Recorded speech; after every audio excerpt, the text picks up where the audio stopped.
What is up, guys? My name is Matt from Magic the Greatening, and today I'm showing you a really awesome competitive deck tech. It's going to be blue-white favorable flyers.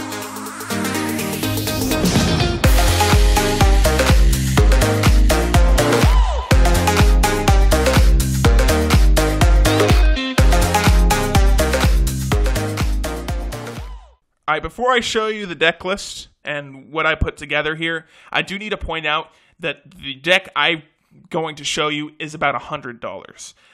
There is a far more budget version of this deck, and when I'm going over the sideboard, I'll discuss about how you can make this deck much more budget and still be a really, really strong deck. So before we get into it, go ahead, hit that like button. It helps out a lot. Subscribe if you are new, and there will be no voting for this video. Unfortunately, I have to pre-record all my next few deck techs, so obviously today I'm going to be showing off this favorable flyers list.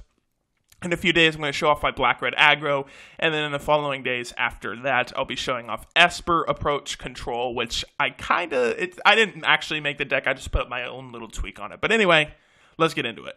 Let's start with the 1 and 2 mana stuff here, and it's going to be a mixture between creatures and non-creatures. I'm just going to show it off here. So we're going to be playing 4 copies of Siren Stormtamer, 3 copies of Hopic Juriper, and 4 copies of Favorable Winds. Okay, let's talk about Favorable Winds first, because this is the entire reason I made this deck. Every single creature we are playing, main board and sideboard, has flying unconditionally. So Favorable Winds is really, really awesome. Makes all our creatures with flying +1/+1. Like, nothing more to say about that. So keep that in mind when I'm going over this. If you have multiple of these out, it gets really, really ridiculous. Siren Stormtamer. Going to see a lot of play in like blue-black pirates or Grixis pirates. But in this deck, he's a 1/1 flyer that can sacrifice himself to counter something that's going to target one of our bigger flyers. And then Hopic Juriper kind of does the same thing. I like that he's colorless here, especially if you're not going to be playing the expensive dual lands.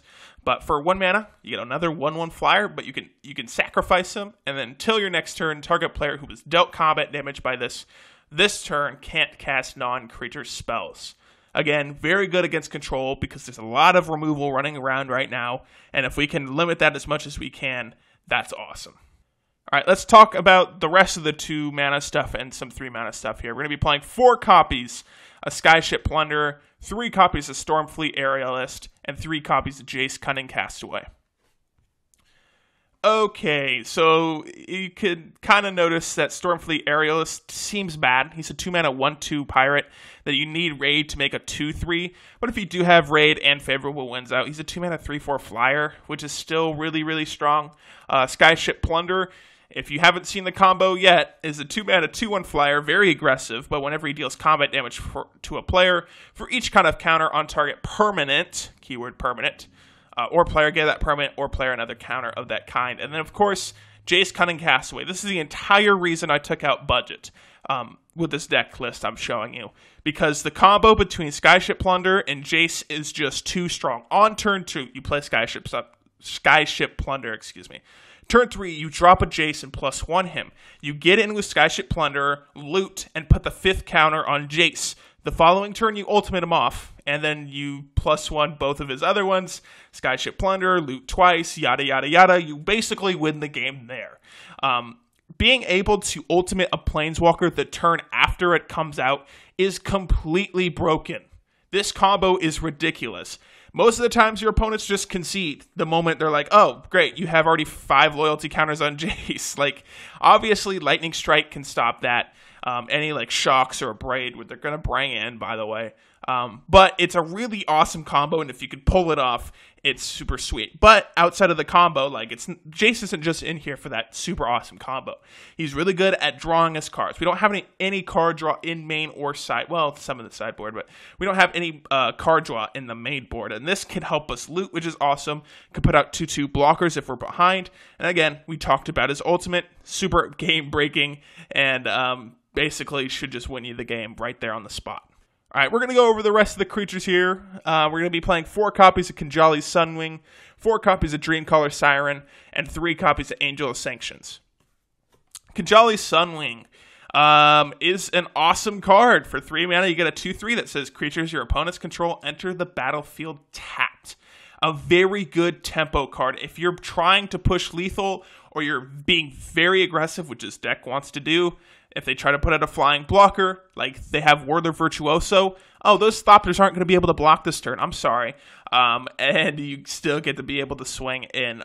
Just a super awesome tempo play with favorable wins out. This becomes a 3-4, which is out of range of most removal outside of unconditional removal and cut to ribbons. So there's that. Dreamcaller Siren seems a little out of play, but if you haven't been paying attention, we're playing 11 other pirates in the deck, not including the 4 copies of this.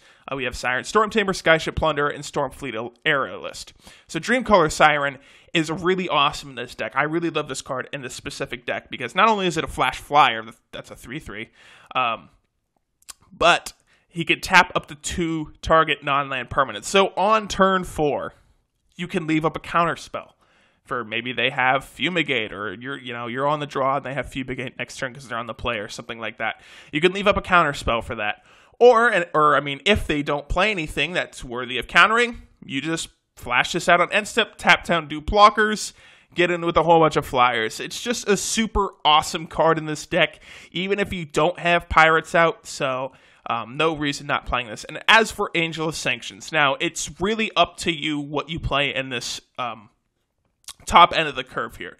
I chose 3 copies of Angel of Sanctions. You could choose 3 copies of Angel of Inventions. It doesn't really matter to me. Both are really strong. Angel of Invention can give your entire team buff outside of favorable wins, and it's also in itself just going to be a 4/3 Flying Vigilance Lifelink, which, again, is super strong. I chose Angel of Sanctions because it's removal. We're lacking in removal outside of counter spells, so I chose Angel of Sanctions. Also comes back from the grave.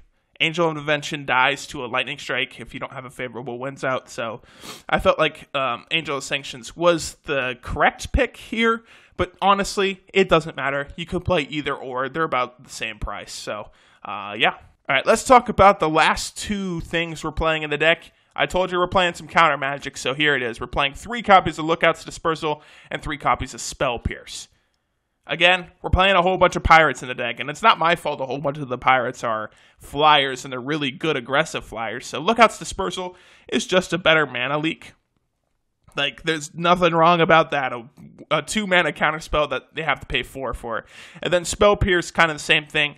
You only have to pay 1, but you can counter a non-creature spell unless they pay 2. Good at countering Planeswalkers early in the game, good at countering mass removal, stuff like that. So those are our counterspells. Let's move to our lands. All right, here's the lands I played with. Now, obviously, you could just run basic lands and like a few evolving wilds or stuff.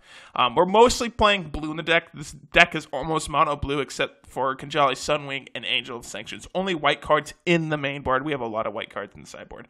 But we're playing 4 Glacial Fortress, 4 Irrigated Farmland, 8 Islands, 6 Plains. If you guys haven't noticed or you haven't heard or whatever, Irrigated Farmlands is a plains island, which means it has both the type of a plains and island. So if you play Irrigated Farmland turn 1, you can play Glacial Fortress turn 2 untapped. And there you go. It's the only reason I chose those. Also could cycle out if you're flooding out. No reason not playing it. Again, if you don't have the money, or you don't already have them, or you don't want the expensive dual lands or whatever, you don't have to get it. Just get, 10 of each and a few evolving wilds, and you should be good to go. All right, we're going to go over the sideboard now, and our sideboard is mostly against control matchups, which we seem to be a little bit weak against. Not weak, but that's most of the times what I'd lose. I won a lot of games with this. I went, I'll have the record down in the description below for those who care. But anyway, we're playing 4 Aerial Responder against aggro. Life gain, 2/3, Vigilance Flyer, can attack every 2 and gain you 2 life, and then come back to block. Very good against aggro. 4 Cast Out against mid-range decks and control decks, and I guess some aggro decks that play Hazoret. Cycles out early for some card draw. Good removal. Basic exiles everything except lands. Super, super strong. 3 Glyph Keeper against control. If this resolves, it's a control's worst nightmare because I got to waste 2 cards on it. It 2-for-1s them, and then it just comes back from the grave later. So a very, very good card against control. Also very cheap, not mana-wise, but money-wise, like real money-wise. It's a very cheap card. And then the final 4 cards in the sideboard are Negate, Again, against Control, if we need more hard counters, this will be good. A lot of approach to the Second Sun decks that I'll be showing mine off in a few days. So Negate is very good, just hard removal that you need in games that you think are going to be longer than you want them to be. Thank you guys so much for watching. I hope you enjoyed. This deck is so cool. This deck is really good too. I mean, obviously, you don't have to play Jace. If you don't want to play Jace, turn it in for Aerial Responder, throw some Crooked Condemnations in the sideboard, you are good to go. You are good to go. You don't have to play the expensive dual lands. If you don't play Jace, you don't play expensive dual lands, you are cutting almost $80 or $75 from the deck. You're cutting about like $73. You're cutting $73 from a $99 deck or a $100 deck. And this deck becomes $30. Obviously, it's weakened because the dual lands make it more consistent. And Jace is just an awesome planeswalker. But it's still very competitive, even at that $30 budget deck list. So, anyway, thank you guys so much for watching. I hope you enjoyed. I was really excited to show you this one. This is probably my favorite deck I've made in Standard so far, outside of Black-White Pirates. But, yeah. Thank you guys so much for watching. Hope you enjoyed. I'll see you in a few days.